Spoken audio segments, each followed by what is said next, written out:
Hello, Marky Dragon, also known as Marcus Eikenberry in real life, and welcome to another official roundtable for Neosland. This is the game that the players are designing, and we don't allow developers on the roundtables because we want to come up with ideas and such that is really maybe things outside of the box of what a normal programmer or developer would think of. And so we tell them what we want to do, and then we go from there. So we do, please join us here on the Hangout. We have a few spots available, and you can get your word in on the show. Today's subject is politics, and politics is much more than just like who is an elected leader. It can also have to do with guilds or with maybe even military type stuff. I don't know. We'll see where this goes. So, welcome to all of you here in the Hangout. How are you today? I I'm feel good. so lonely. Hello. Hey, there we are. So, my first thought when I think of politics in a game like this is, really, who is going to rule the town or rule the land that I live in? And so, Saint, have you thought any about politics in the game and what you envision it might look like? Um, Mostly when I thought about it, I thought about the Eve system, or rather, the one that they have been talking about, CCP has been talking about for World of Darkness, where Hmm. they are going to leave the voting up to the players. Mm-hmm. The players get to elect, a person of power into that seat, but that person of power can also be killed off too at the same time. So, kind of like the whole great power comes great responsibility line. They have to be Mm-hmm. very careful about their surroundings and what part they play in the grand scheme of things. Mm-hmm. They want to stay in that power. Yeah. How about you, Oleg? What is your vision of this? I'm not really good in politics, so I don't really know. Neither am I. But okay, do you think there should be people who are elected leaders of the towns or regions? I think so. I think players must choose themselves. Mm-hmm. And then, do you think that those people should be able to be removed from power if they are not doing as the people want? Well, maybe, I mean, if most of citizens want that. Mm-hmm. Mm-hmm. How about the thought of power that's like taken by force? Something like a guild moving in, and then the guild taking over, and the guild leader being the new person who leads the city, kind of like a military coup. I think that'll bring some good gameplay, It would be interesting. definitely. Hmm. And actually that can happen. I think even it doesn't even necessarily have to be a guild, but if everybody in the town was part of the same guild, then I would think by default that the guild leader might be, might be the leader of the town. But at the same time, should that be by default? Or do they have to, if the people who live in the town are also members of the guild, don't like the way the guild leader is running the town, but maybe they run the warfare just fine, how does that work? Do they have to step down as guild leader? Some things to think about. Well, I think if there is going to be some form of coup or mechanic there that I can actually take over your town, there has to be some ways to prevent griefing as well with this politics system, because then Mm-hmm. it's just going to become it's going to be an issue for people that not necessarily want to do that whole PvP aspect. Maybe as if a guild takes over a town, that the guild leader could, would be by default the leader of the town, then the mayor of the town, whatnot. But maybe if that's a position that they're not wanting to take because they're already leading the guild, that they would decline then to hold both positions and allow for a vote to go on for the citizens of that region to vote someone in, whether that be a guild person or not. But that would leave if the guild person wanted to, by force, by military power, inflict their will upon the citizens, then maybe as long as the guild leader is in control of the guild, that they can be more of a dictator type. Could be even like they're able to control the taxing on these towns, like basically. Well, that is one of the things that I envision will happen with whoever is leading the city, and that they can make outrageous taxes if they want to, but also if you do that and you piss all your people off, they're gonna dethrone you. And then you have a bunch of towns coming at you. That'd be very interesting to see. I mean, as far as the political system goes, if it's community driven and it's the players that are driving it, the only main issue I see is, like, let's say there is a popular streamer. Let's say it's you, Marky. You go in there, you're like, hey, I want to be mayor. 2,000 people come and vote for you, so you're automatically the mayor of the town.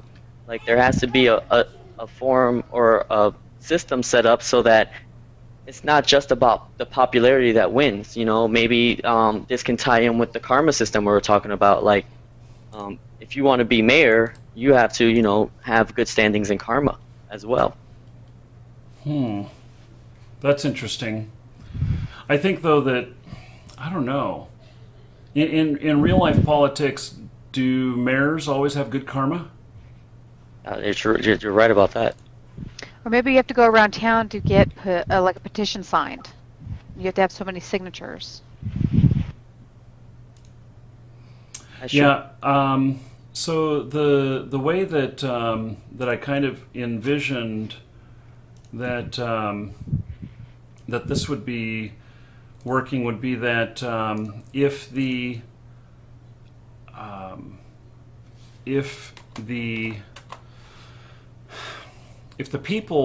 people will vote, and so like a majority vote, however that is. I mean, it can be modeled after normal politics.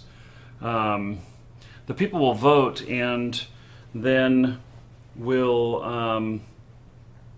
so if it's a majority, maybe it's just 51% to elect somebody.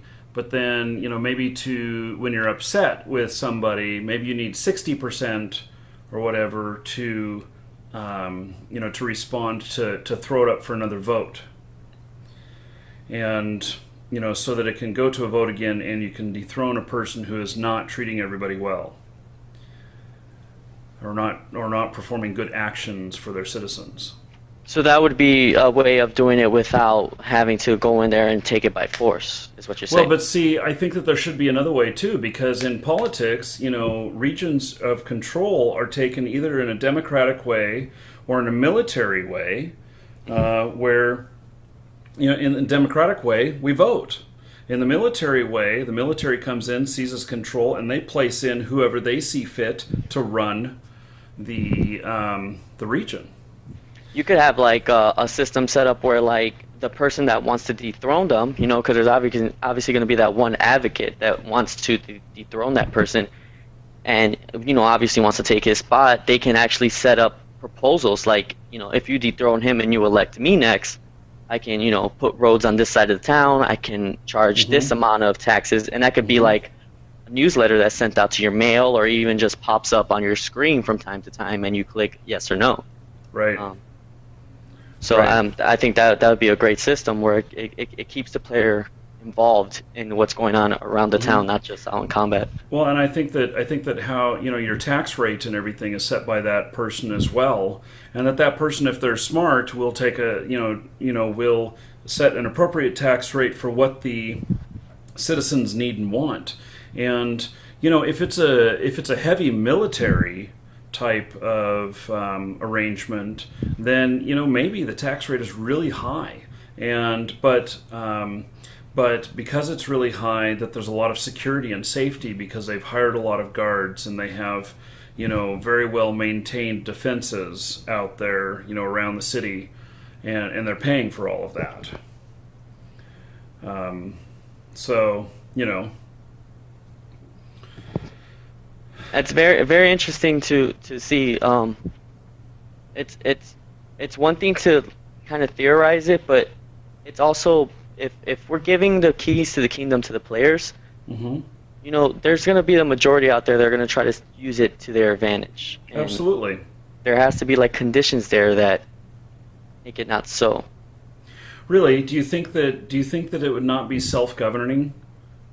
I think it will be, but again, I feel like the popularity, whoever's the most popular, will rule it. How does that happen here, like in the United States, for example? I mean, the most popular person ends up, running. If Arnold Schwarzenegger was a natural-born citizen of the United States, he was only able to get up to governor, but he would have run for president. And given how popular he was, we could have had him as a president. And he had a lot of influence as an actor, just like streamers and YouTubers have a lot of influence. But, I think the difference in that in that scenario that you're saying is streamers have what basically you call a cult following. They'll follow them wherever they go. The difference with that is Arnold is very popular, but you don't have a cult following. People still know, they know their politics. Mm-hmm. Like when you're going into a new game, nobody knows about that game. You're going into it with your following. Mm-hmm. So there's a lot of room there for just people to do what you ask them to right at the start. And I'm speaking strictly on just like a persuasion point of view, like just, hey, I want to be this, vote for me kind of thing, and not even about a streamer. It can be anybody. It could just be anybody. Yeah, it's just us streamers and YouTubers. We have a lot of outflow of our information. And it's like having the power to do a lot of advertising buying on television, because the people who watch us because they like us or they hate us, and most of them watch because they like us, and so maybe our viewers would be more easily swayed than non-viewers. Mm-hmm. And that's because they're willing to listen too. Mm-hmm.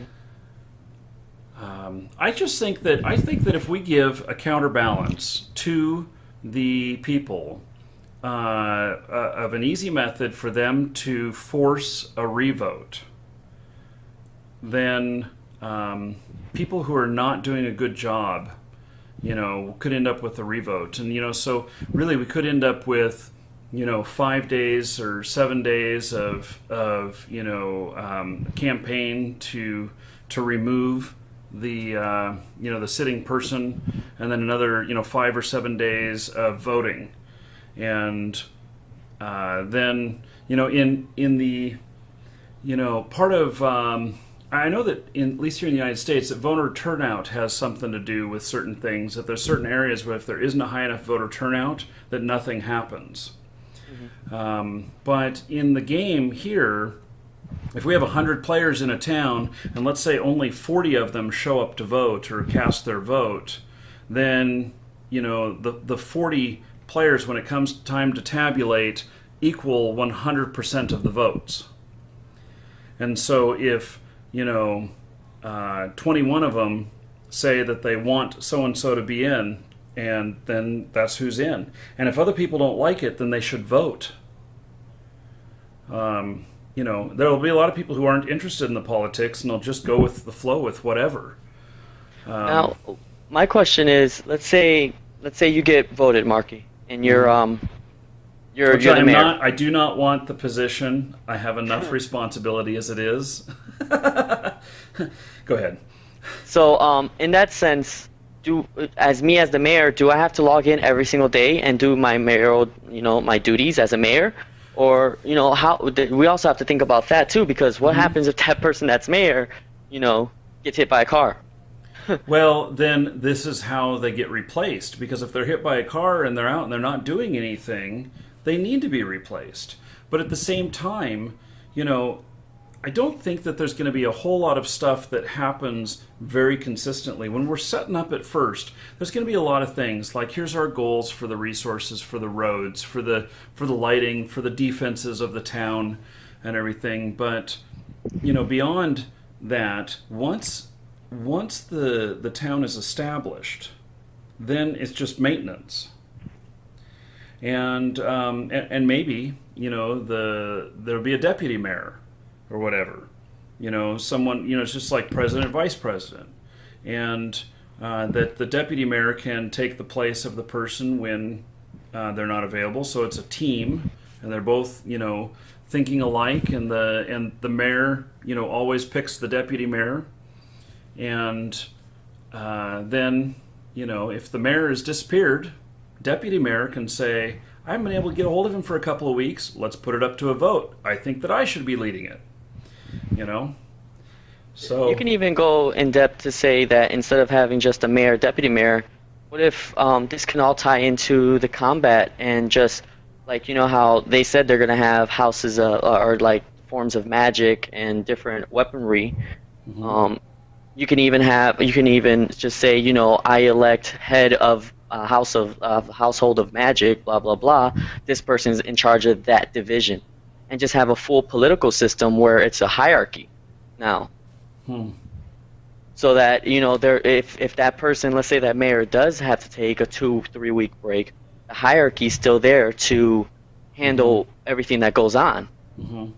And I think that there's not going to be a whole lot of I don't think there's going to be a whole lot of decision making once things are running well.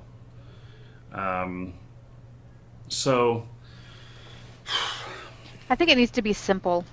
It does. But is it not simple that you elect a leader, and then then if the people don't like how the leader is leading, then they put it up for a vote to replace, and if there's enough traction on that, then it goes to an official vote to depose them and put in somebody new.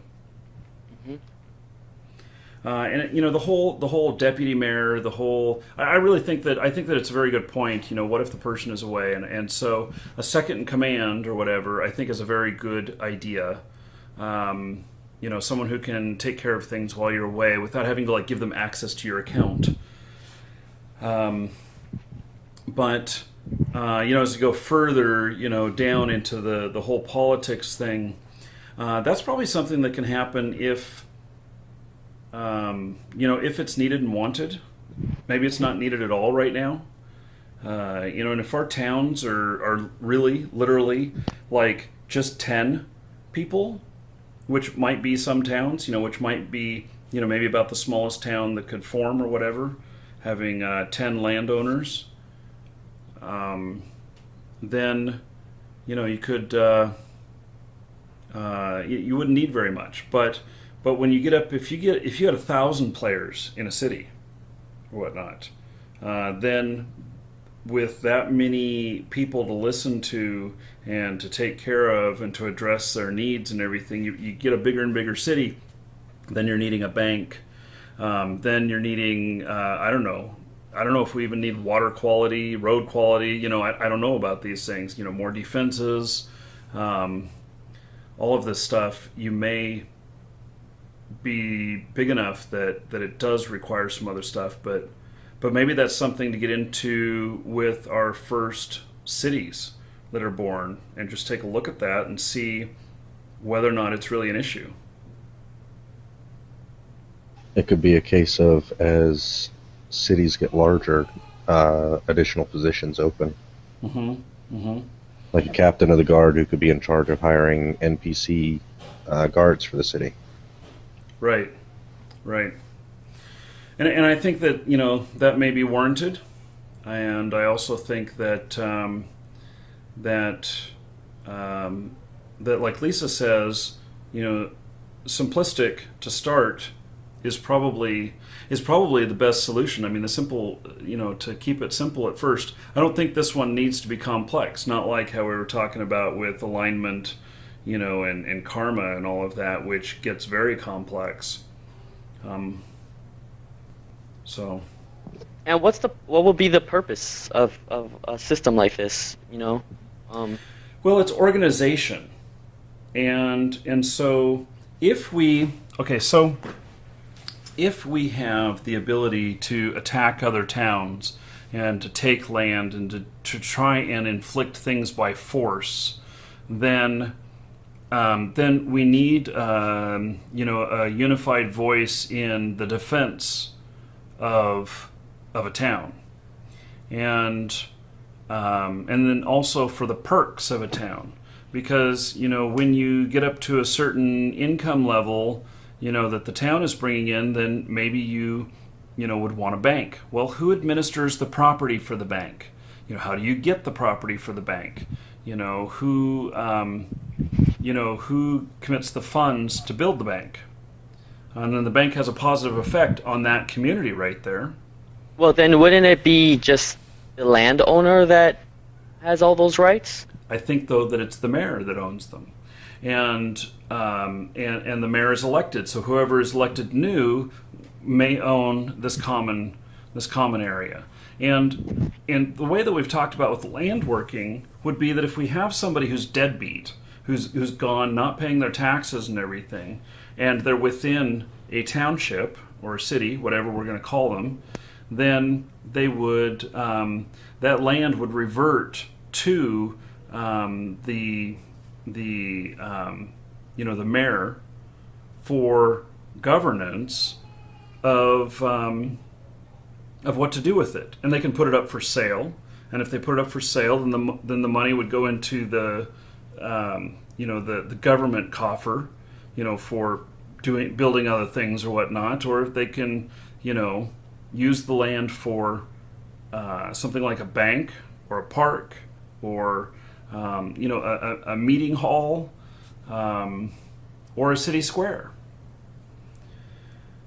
All kinds of things that are needed. I mean, Santos, you ever play SimCity?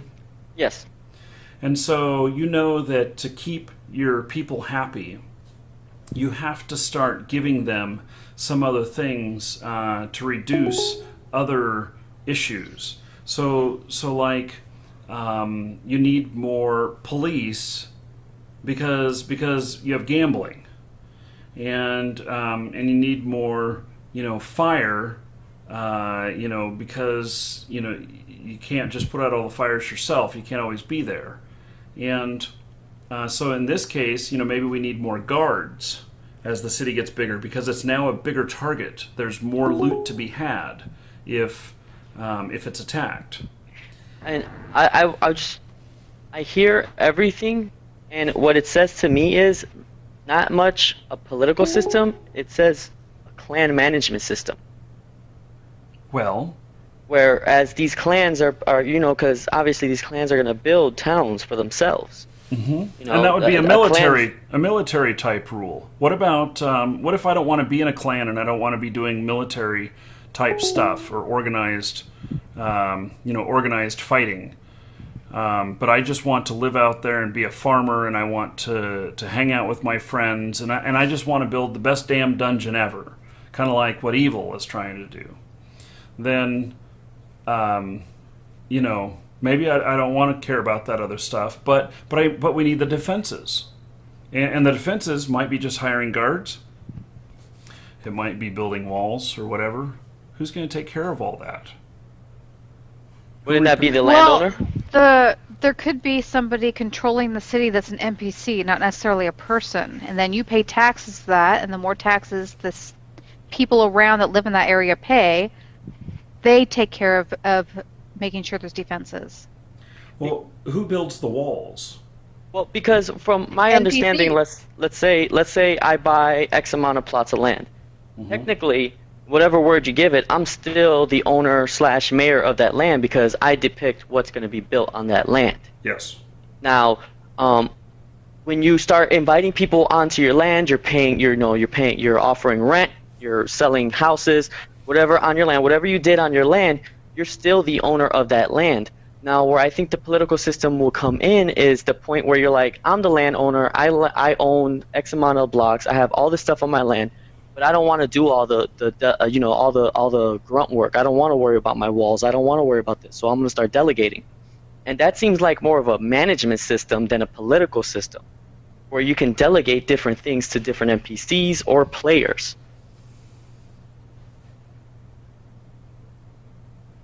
I just dropped a bomb on you guys, huh? Well, I'm just thinking that,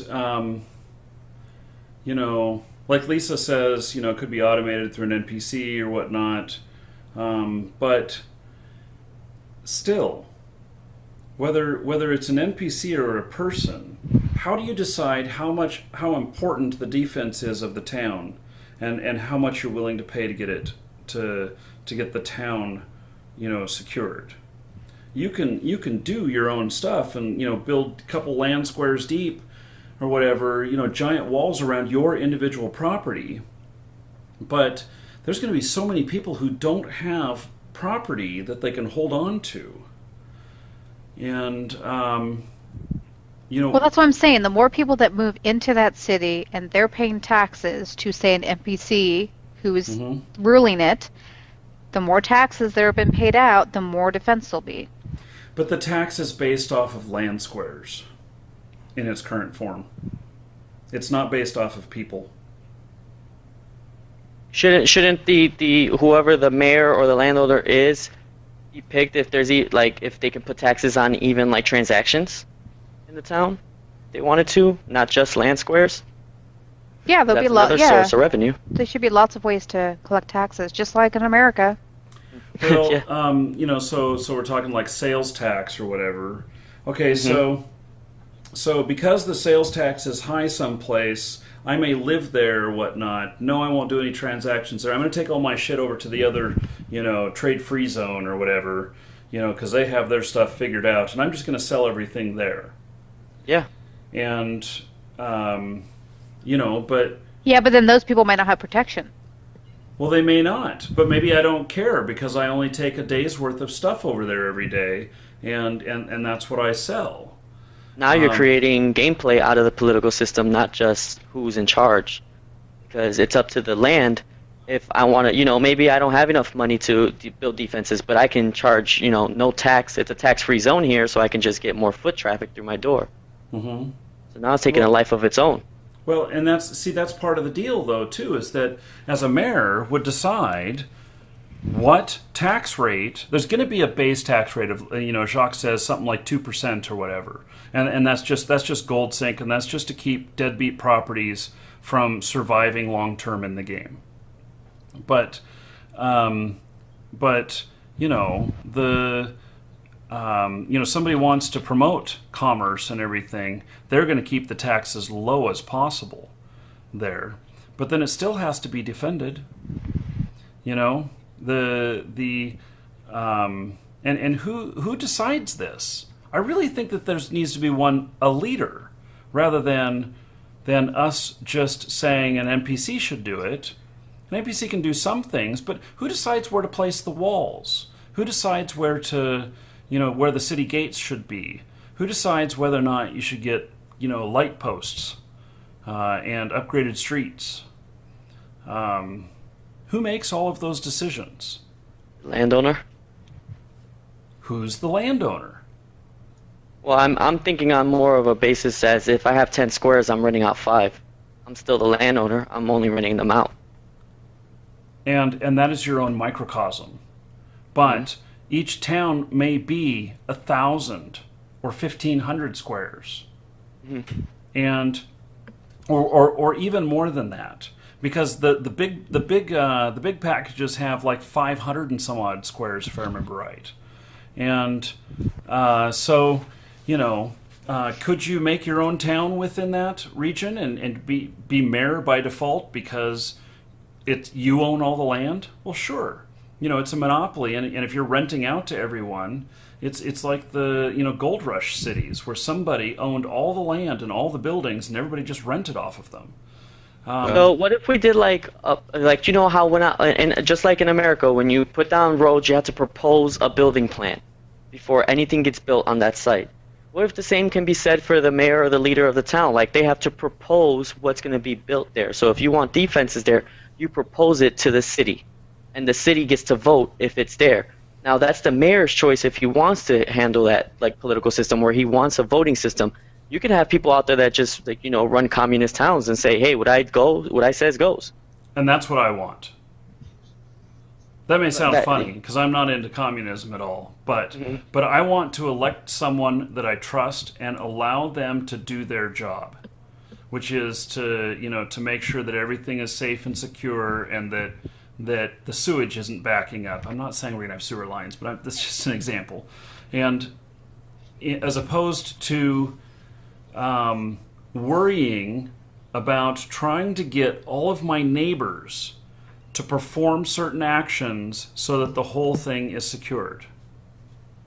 I don't think that even if I have the biggest land package, which I don't even know how many squares of land that is, I don't think that all by myself that I can defend that. I think that I need to still be part of a township or a city. Yeah.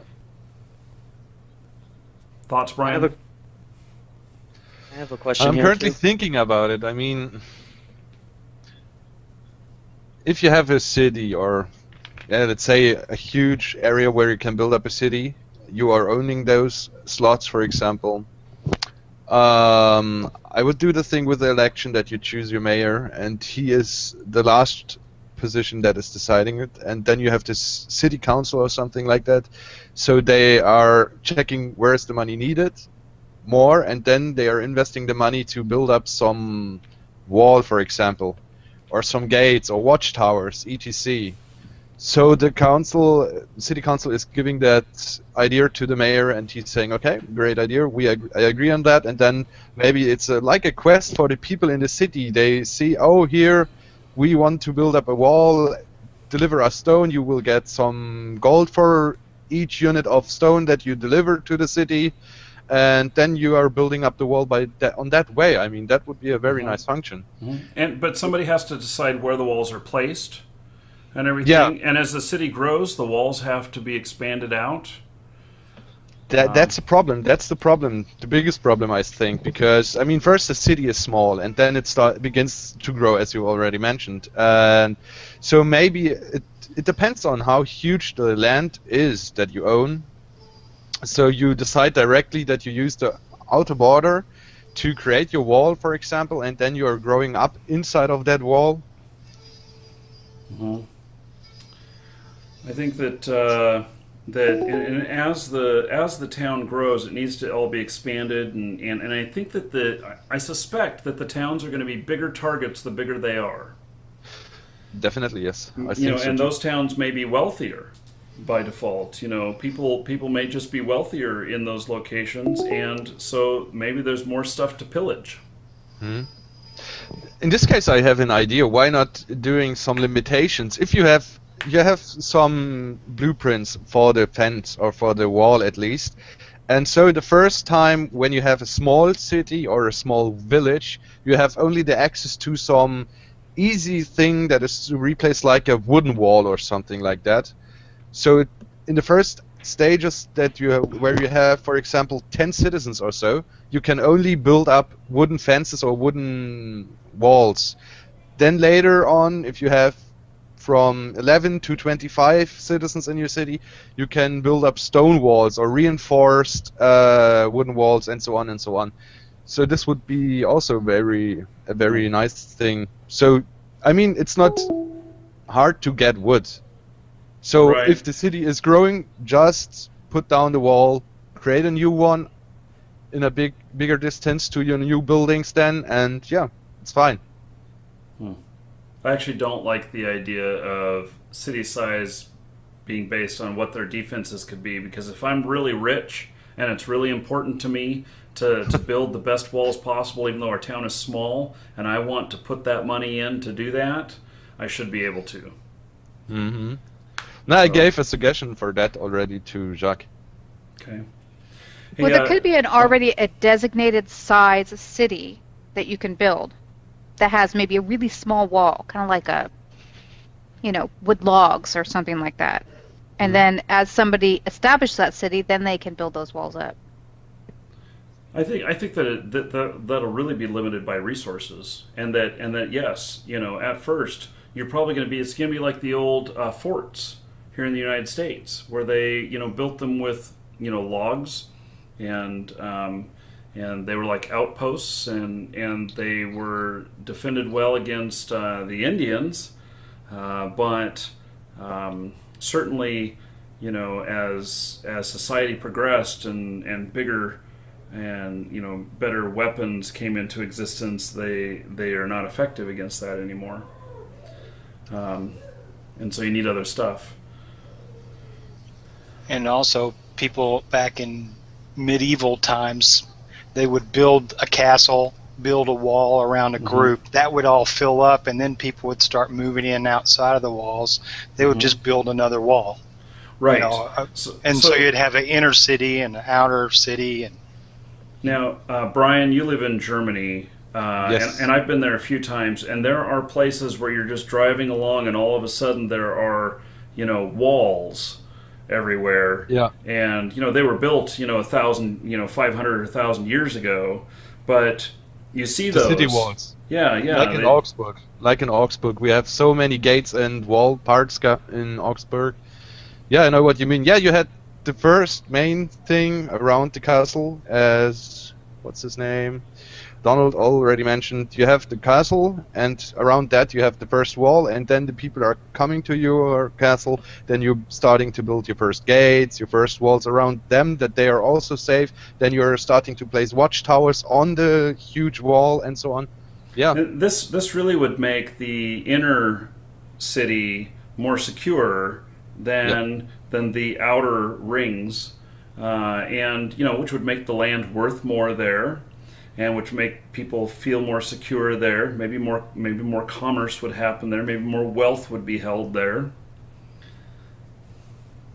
I like this idea. Or it could be the walls could be torn down as you expand the city out, and then that land made available to citizens to grow the city bigger within a compact space. And I don't see how that could be controlled with the NPC unless everything was like automatic. Mm-hmm. And then that kind of takes away some of the free market, freeness of the world. Mm-hmm. If everything was automatic. And see, some people are going to be all about defense and about offense and about control, power, and everything, and going to want to spend a lot of money on defense and stuff. And others are going to want free trade, promote a lot of other things that there's business, there's war, there's I don't know, maybe there's even a creative area where the mayor is very creative and an artist and really wants to take over the free spots of land and put up big artwork, for their community to enjoy. And so there could be all these different things which programmatically feels not right. And I think that we can. I think that there's good gameplay in leaders that do a good job and in leaders that do a bad job. Because the ones who do a bad job, then it becomes a struggle against them, and you need to remove them, and you need to get somebody else in. Somebody else has to step up, and it's the whole political thing, which is of course what we're talking about. Saint, you said you had a suggestion. Yes. Let me look here at the list. They wanted to know about mayors being able to recruit NPC guards or caravans to other towns, things like bulletin boards for events and quests. See, these are all kinds of things that I think that a city should provide, or other merchants or anybody. Like a bulletin board for the local merchants or whatever. That could be provided by a private party or whatnot, and it costs something to do that. And if they want to do that, but that's also something that it could very well be a function that a mayor would take care of. And as far as guards, well, myself as a property owner, maybe I'll hire a couple of NPC guards and have them, just on my property. And, but, what about the masses? The mayor should be deciding, what percentage of the budget goes to, having guards there that will help defend and make the city safer. And so maybe safer from pickpockets. It may be safer from war. It may be, other stuff. And like the caravan idea, it's very good. It's very good. Two towns or two cities really could put in a caravan system between each other, and then they have greater safety for transporting products from one to the other and stuff, and that's all part of the commerce, which then creates more taxes.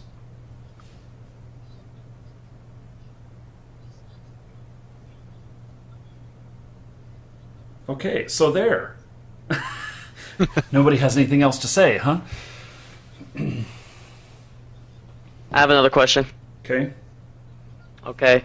This person would like to know what happens if someone doesn't pay protection in your town, let's say 20 squares in a 400 square town, and someone destroys everything on that 20 square property and then takes the land. Are they able to pay for protection now in your own land after they took it? Well, so the way that the land squares work is that you have secured and non-secured land. And so secured land, any land that you get right now as part of the Kickstarter is automatically secured. And what that means is that while whatever is on the land can be subject to attack and could possibly be destroyed, the land cannot be removed from your possession unless you become a deadbeat. And there'll be some system for that, because that's what the taxes are for. And that might be, since you paid for the land, maybe that'll be a reappropriation, that you can give security back to another place, or I don't know. They're going to have to figure that out. They've mentioned some things on that about how to be fair about the people who have paid money for that in the Kickstarter. And because we all know things happen, you're away from the game for a while, whatever. But the other type of squares are unsecured. And these unsecured lands are under your control. You pay the taxes on them. You take the control of it. You could take the control away from somebody else. You could, whatever the mechanism is, which we haven't completely discussed. Does that mean that it needs to be totally destroyed in order to, stake a claim to take it over, or does it mean it just needs to be partially destroyed, or that you just have to have control of it for a certain amount of time? We haven't discussed how that portion works yet, but a new owner can come in, can force their way in on that kind of land. And so if that happens, like an inner city battle, I would think that if the mayor is supplying some sort of guards or whatnot, and two neighbors started fighting against each other, that they're going to end up fighting the guards as well. Because the guards are going to be like, this is unruly. What should really happen is that if you want this land, you should buy it from this other party, and this other party should agree on the price. But if, the town is attacked and the wall is breached in a certain area, and the opposing force comes in and takes over that portion of the land and then holds it by force, then they own that land, and then since they are part of the township at that point, after they have control of that land, they get votes as well. And so this is part of how, like, a guild can come in and say, okay, we have a goal, or we have the funds to take up 500 squares of land to actually take them over and everything. And we've got this, this town over here that is, 500 squares of land. And so we want to take over the whole town. Or it's 100 squares of land and we don't want to touch that. We're just going to surround the whole thing with our land and grow the city up to 600 squares. And then we'll have 500 votes and the rest of the citizens will only have 100. And via that way, take over the township, which could, result in huge battles when people realize what's going on. Maybe the citizens that own 100 squares are going to say, well, shit, I got money for another 500. And so they're going to balance out the power that way. But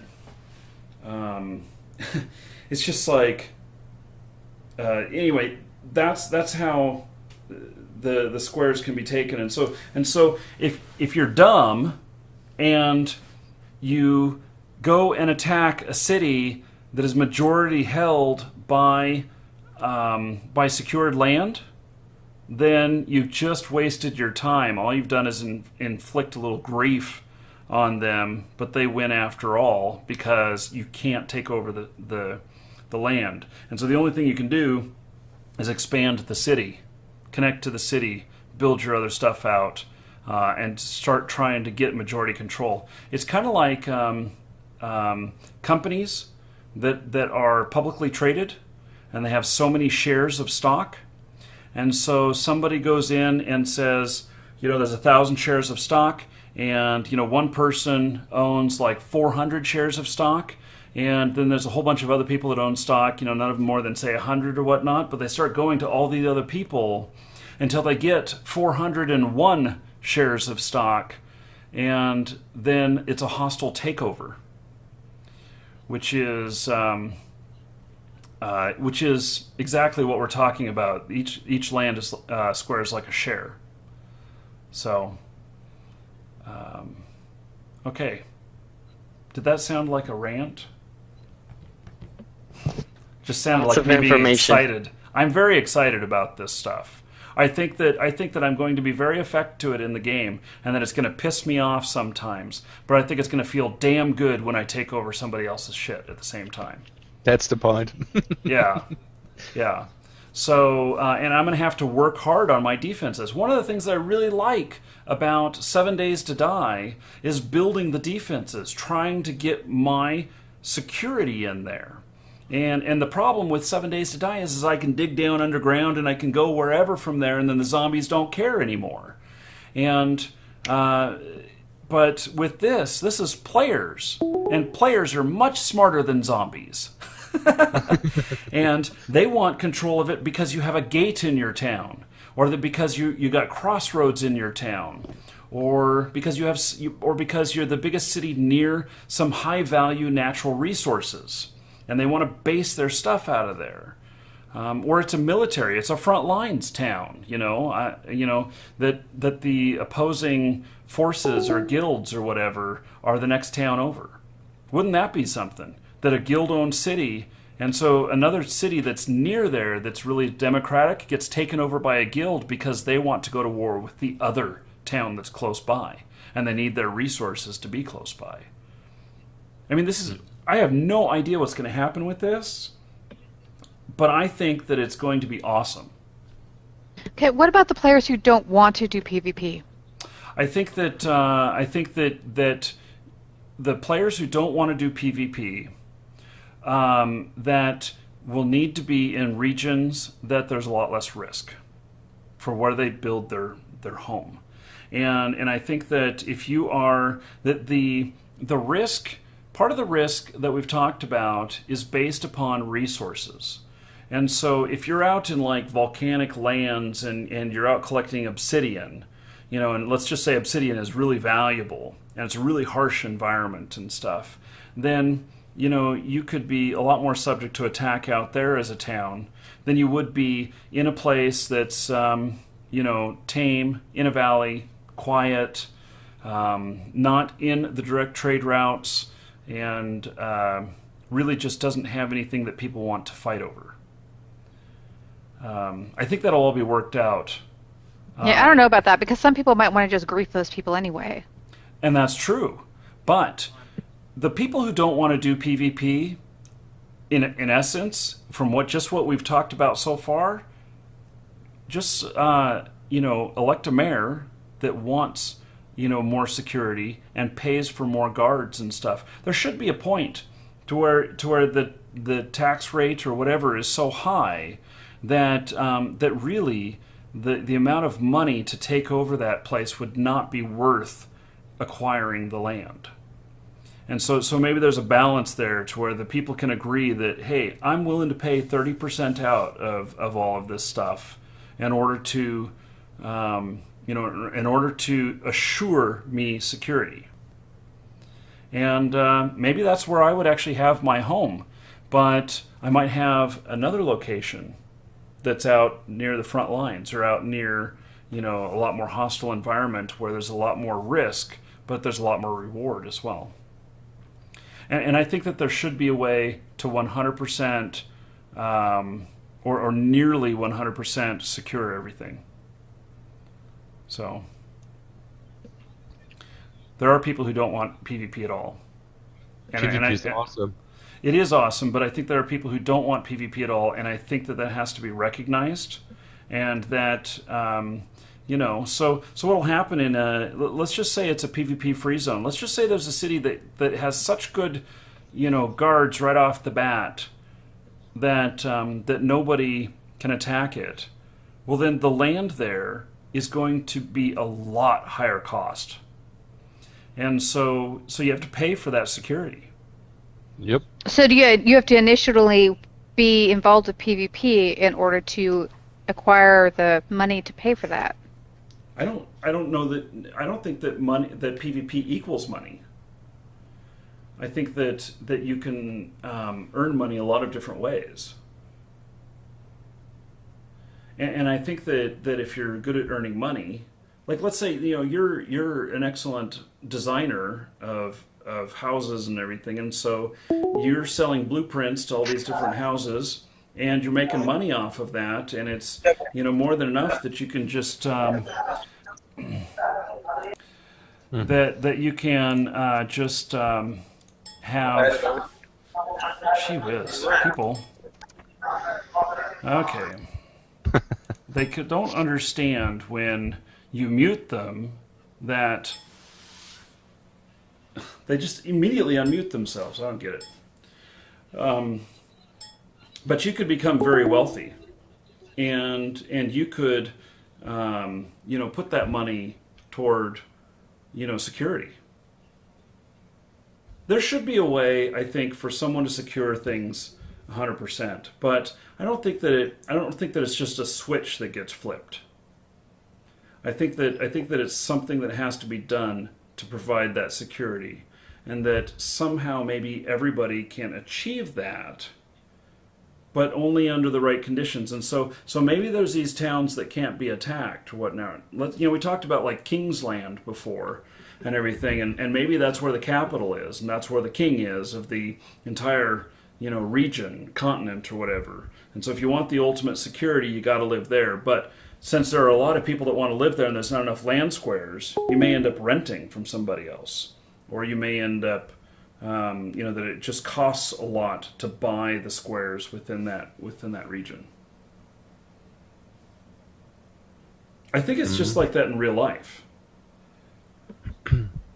If you think about it, and you go to a ghetto, and the housing there is extremely cheap. But because nobody wants to live there because there's no security, etc. Right. And so, there's drive-by shootings, there's a lot of crime and everything. There's the police presence may be really high, but it may not be high enough to keep those things from happening. Your neighbors may get drunk every night. The guy may beat his wife and his kids or whatnot. It's just not a good environment. And so as you raise your income, you move to a more secure area, a better neighborhood. No neighborhood in the United States is 100% secure.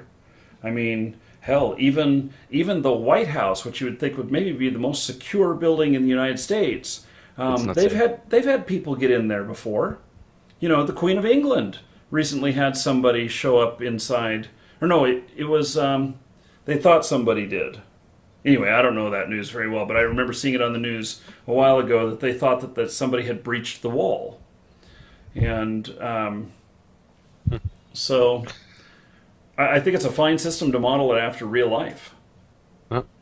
Now, I was giving out a suggestion about land insurances to Jacques, and yeah, this insurance type was buyable. So if you, for example, buy premium subscription, you have, for example, a silver land insurance that is providing you some reinforced wall for your reinforced wooden wall for your property, and also some, I think it was elite land guards and so on, and the watchtower with a scout on it that is checking every time the situation, and if there's somebody coming, he is shouting to the guards that they are moving out to those guys and trying to kill them, and so on and so on, for some bucks.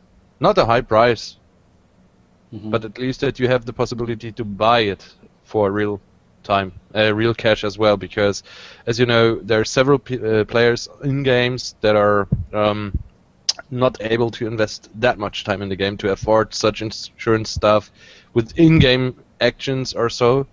But I think insurance is also a very good thing for land property safety. And I may just choose to have smaller properties so that I can afford more security. Instead of having, if you have a really big property, well, it's going to cost you a lot more to secure all of it. Yep. If it is bigger, it's more expensive. That's true, yeah. Jacques is talking about other defenses. Sounds like Tesla coils. And flame towers. Yes. Welcome to Red Alert. Yeah. So I think there will be ways to secure things, and I think that if the game were launched without an option to get really good security in your property, if that's what's really important to you, if it were launched without that ability, that would be a mistake. And I myself, I may want to have some property that is very secure, but other property that is really out there, further out, that has more opportunity, and I give up the security, or I have to pay a lot more for the security. Either way.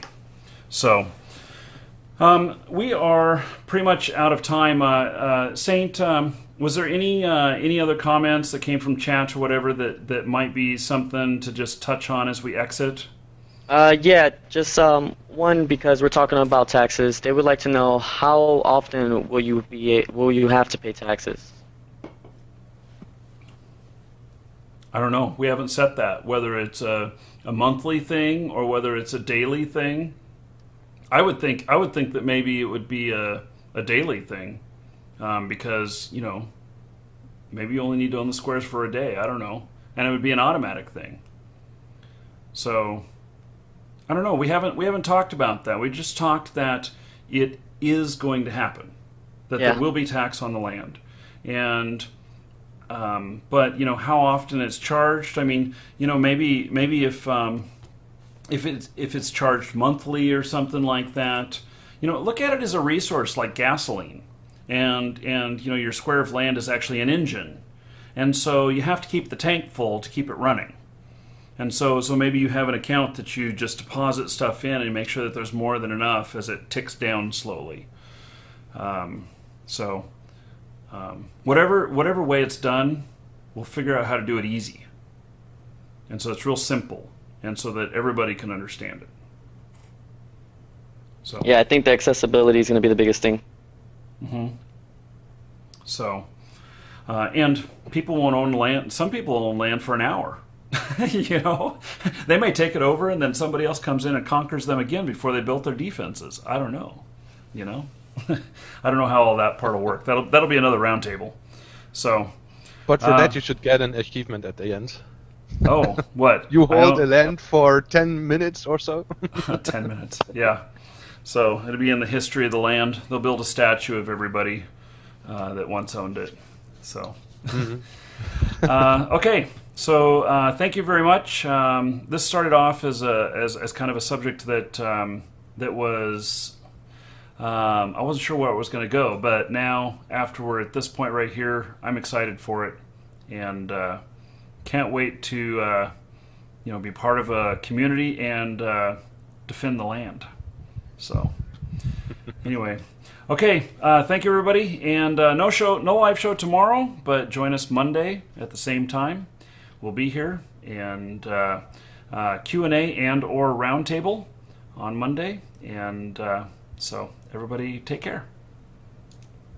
Bye.